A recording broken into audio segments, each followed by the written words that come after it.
ভাই সামনে সামনে থেকে সরেন, এখনো পাইতে পারেন না।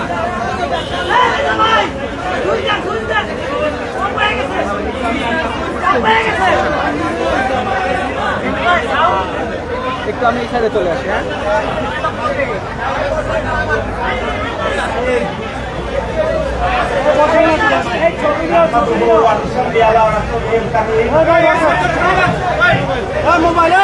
ভাই এখনো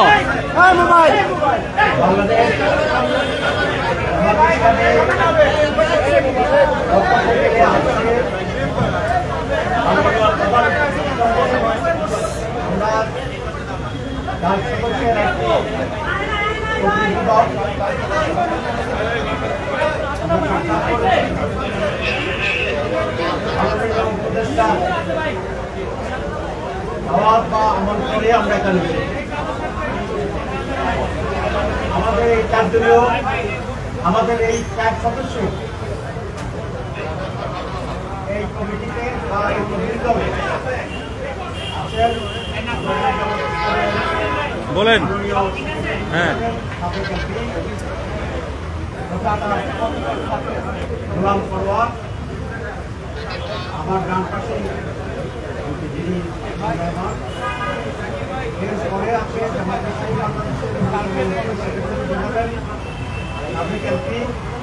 হামিদুর রহমান আজাদ এবং আমার ভাইয়ের যে আছেন আরেকজন অন্যতম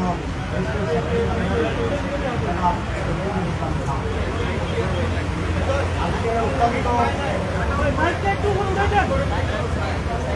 সুন্দর পরিবেশ, প্রায় দীর্ঘ 1 ঘন্টা আমরা মাননীয় প্রধান উপদেষ্টাকে আলোচনা করেছি।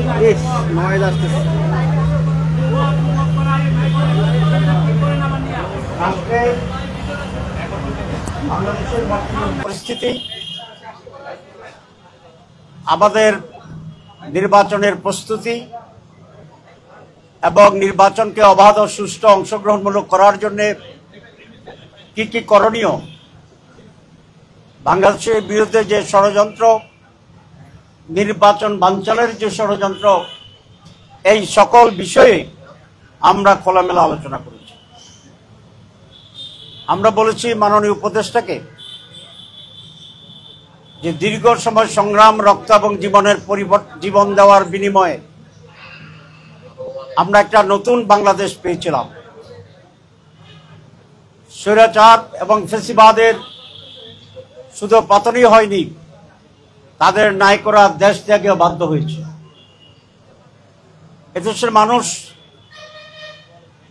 আশা করেছিল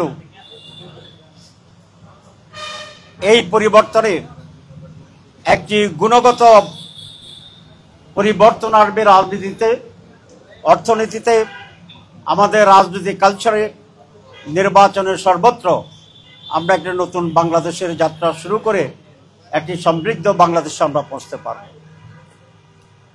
আপনারা জানেন প্রধান উপদেষ্টা 3টি বিষয়ে জাতিকে আশ্বস্ত করেছিল। একটি হচ্ছে উনি রিফর্মস করবেন, কিছু বিষয় সংস্কার করবেন, যে সমস্ত কারণে বারবার এদেশে নির্বাচন এবং স্বৈরাচার, নির্বাচন প্রশ্নবিদ্ধ হয় এবং স্বৈরাচার প্রতিষ্ঠিত হয়েছিল। রিফর্মস করা হবে, বিচারকে দৃশ্যমান করা হবে এবং বিশ্বমানের আনন্দঘন একটি নির্বাচন অনুষ্ঠান করা হবে। কিন্তু আজকে যে পরিস্থিতি দাঁড়িয়েছে, এই সমস্ত অর্জন প্রশ্নবিদ্ধ আছে বলে আমরা ওনাকে জানিয়েছি। প্রথম যে রিফর্মস সংস্কার, আপনারা অনেকেই আমাদের সাথে ছিলেন। আমরা প্রায় 1 মাসের অধিক সময় ধরে 31টি দল, নির্বাচন রিফর্মস কমিশন সব মিলিয়ে আমরা একটি জায়গায় আসার জন্য চেষ্টা করেছি এবং সেখানে অনেক ডেভেলপমেন্টও আছে। সেটা হচ্ছে আমরা অনেকগুলি বিষয়ে ঐকমত্য পোষণ করেছি সব দল, এবং মেজর ইস্যু ছিল 19টি। 2-1টি দল কোনো কোনো মেজর ইস্যুতে নোট অফ ডিসেন্ট দিয়েছেন। কিন্তু সবসময় মোর দেন 2/3 দল একেবারেই নিঃশর্ত ঐকমত্য পোষণ করেছে। নোট অফ ডিসেন্ট যে কোনো দল দিতে পারে, যে কোনো বিষয়ে, যে কোনো ব্যক্তিও দিতে পারে, এটা তার রাইটস আছে, কিন্তু এই নোট অফ ডিসেন্টের মাধ্যমে সিদ্ধান্তের কোনো হেরফের হয় না, ব্যত্যয় হয় না।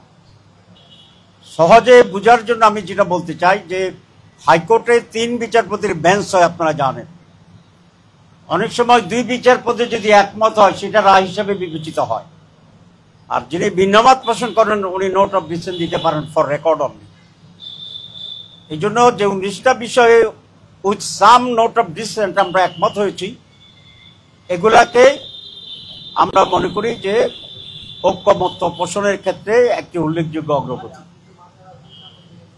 কিন্তু আনফর্চুনেটলি উনি এটা বলেছেন যে নির্বাচনের আগেই কিছুটা বিচার হয়ে যাবে। আমরা বলেছি অসুবিধা নাই, বিচার ইজ এ কন্টিনিউয়াস প্রসেস, একদিনে সব অব্যাহত রাখতে হবে, সেই প্রক্রিয়া অব্যাহত রাখতে হবে। 3 নম্বর, একটি ঘটনা এবং এতে করে তার নিরপেক্ষতা ক্ষুণ্ণ হয়েছে এবং একটি দলকে বেনিফিট দেওয়া হয়েছে মানুষের পারসেপশনের ক্ষেত্রে যে এই দলটি আগামী নির্বাচনে ভালো করবে। 2, আমরা বলেছি যে 5ই অগাস্টে যে জুলাই ডিক্লারেশন ছিল, ঘোষণা, সে ঘোষণাটিও সকলের সাথে আলোচনা করে ঐকমত্যের ভিত্তিতে ঘোষিত যন্ত্র বলে আমি মনে করি।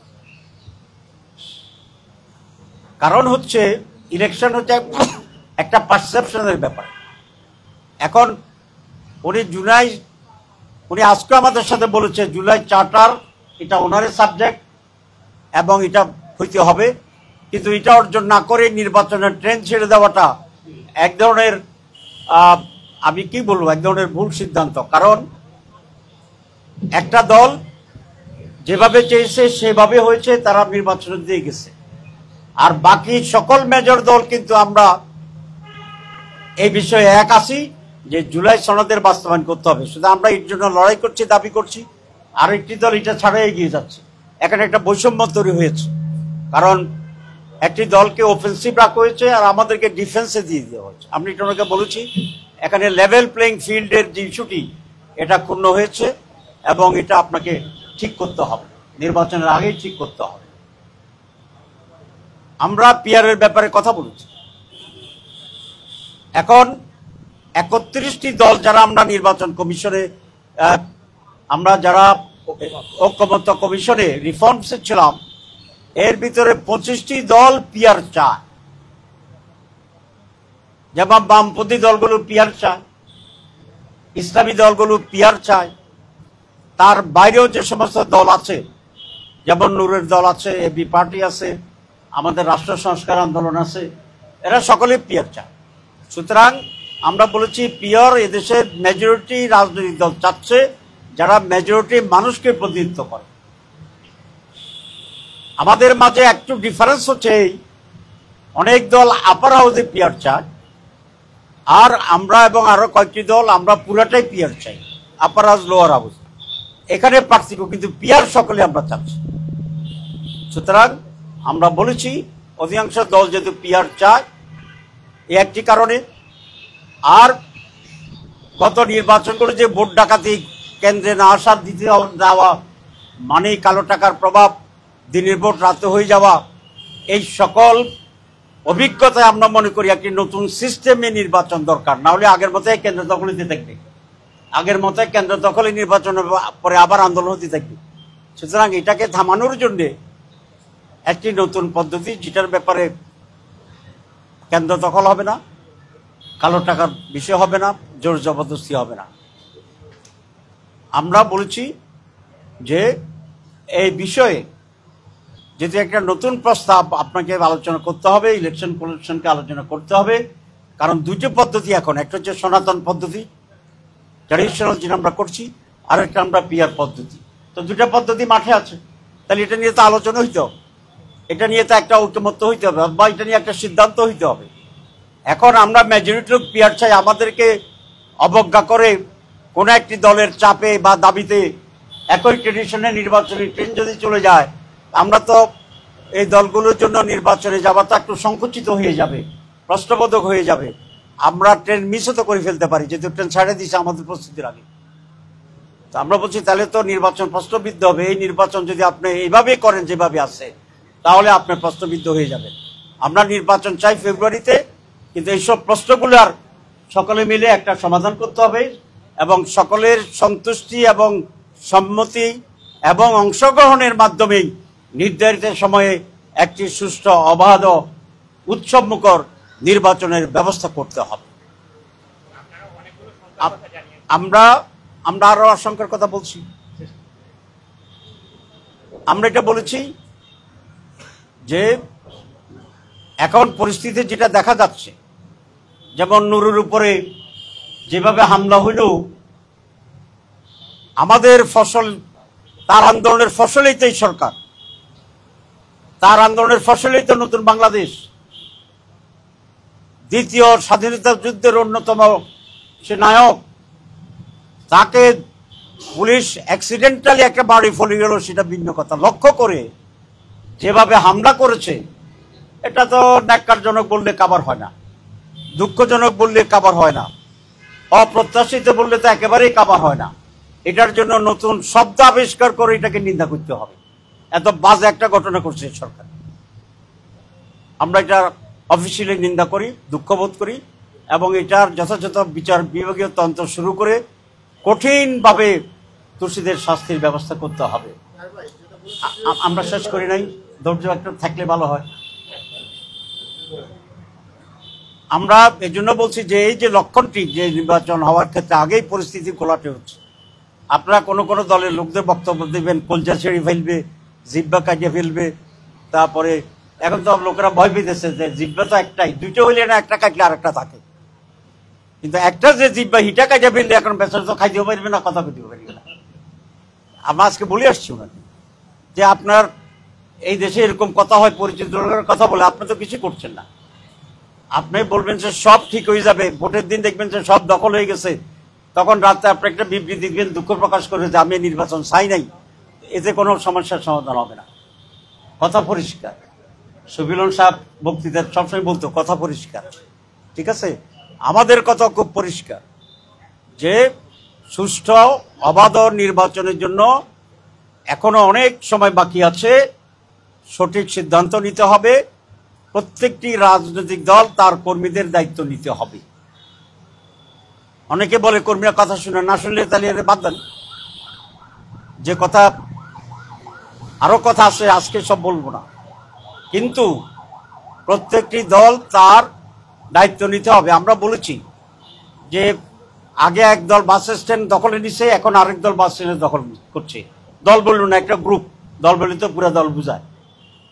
একটা গ্রুপ আগে চাঁদাবাজি করতো, এখন আরেকটা গ্রুপ চাঁদাবাজি করছে কোতোয়ালি। তো এই অন্তর্বর্তী সরকার এই দখলদারদের ব্যাপারে কোনো ভূমিকা নিয়েছে আমরা এটা দেখি না। এটা শুধু একটি দলের দায়িত্ব নয়, সরকারের প্রধান দায়িত্ব। তো যে সরকার একটা বাস স্ট্যান্ড ক্লিয়ার করতে পারে না, একটা চাঁদাবাজকে ধরে শাস্তি দিতে পারে না, সেই সরকারের এত বড় নির্বাচনে এত বড় সন্ত্রাসী এত কিছুকে কিভাবে ট্যাকেল করবে, আমরা এতে শঙ্কিত এবং আমরা কিছুটা উদ্বিগ্ন আছি। আমরা সব কথা বলেছি এই জন্য যে এখন যে সময় আছে, সরকার যদি সঠিক সিদ্ধান্ত নিয়ে সঠিক উদ্যোগ গ্রহণ করে, তাহলে এই পরিস্থিতির উন্নতি ঘটানো সম্ভব। পরিস্থিতি যদি উন্নতি ঘটে, তো একটি ডিজাইন ইলেকশনের দিকে যায়, তাইলে গণতন্ত্রকামী, দেশপ্রেমিক, ভারত বিরোধী শক্তির পক্ষে এরকম পরিকল্পিত নীল নকশার নির্বাচনে অংশগ্রহণ করার সুযোগটা সংকুচিত হয়ে যাবে, যা দেশের জন্য কোনোভাবেই কল্যাণকর হবে বলে আমরা মনে করি না। আমরা আরেকটা কথা বলতে, সাম্রাজ্যবাদ, ফেসিবাদের দালালেরা এখনো প্রশাসনের বিভিন্ন জায়গায় বহুত সিভিলিয়ান পুলিশ, তাদেরকে অবিলম্বে সরাইতে হবে এবং নিরপেক্ষ লোকদেরকেই সেই প্রশাসনের যে আমরা খুবই যুক্তিসঙ্গত বাস্তব কথা বলেছি এবং প্রধান উপদেষ্টা বলছে যে আপনারা ডিটেলস কথা বলেছেন, আমরা উদ্যোগ নেওয়ার চেষ্টা করব। আমরা আমরা আমরা দেখতে চাই কি কি উদ্যোগ নেওয়া হচ্ছে।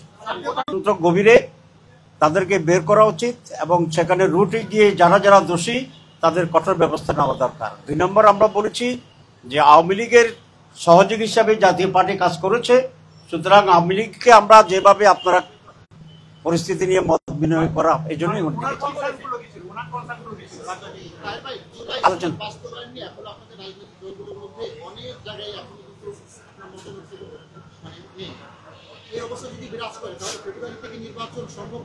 বাধা দিচ্ছি। আর মেজর যারা আমরা স্টেক আছি, আমরা সকলেই এই ব্যাপারে একমত। যেমন বাংলাদেশ জামাত ইসলামী, যেমন এনসিপি, যেমন ইসলামী আন্দোলন, যেমন অন্যান্য ইসলামী দলসমূহ, যেমন এবি পার্টি, যেমন নির্বাচনের ট্রেন আপনারা মিস করার পথে আর কি একটি দলের জন্য নির্বাচন আয়োজন হয়ে গেছে, নীল নকশা নির্বাচনের দিকে যাচ্ছে। নীল নকশায় কারা জড়িত, কারা করছে এবং সেটা আপনারা এই ধরনের নির্বাচনে যাবেন কিনা?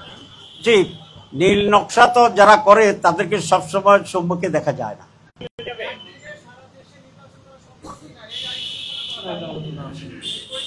এই বিষয়ে আমাদের কোনো আলোচনার বিষয় ছিল না আজকে। সবাইকে ধন্যবাদ।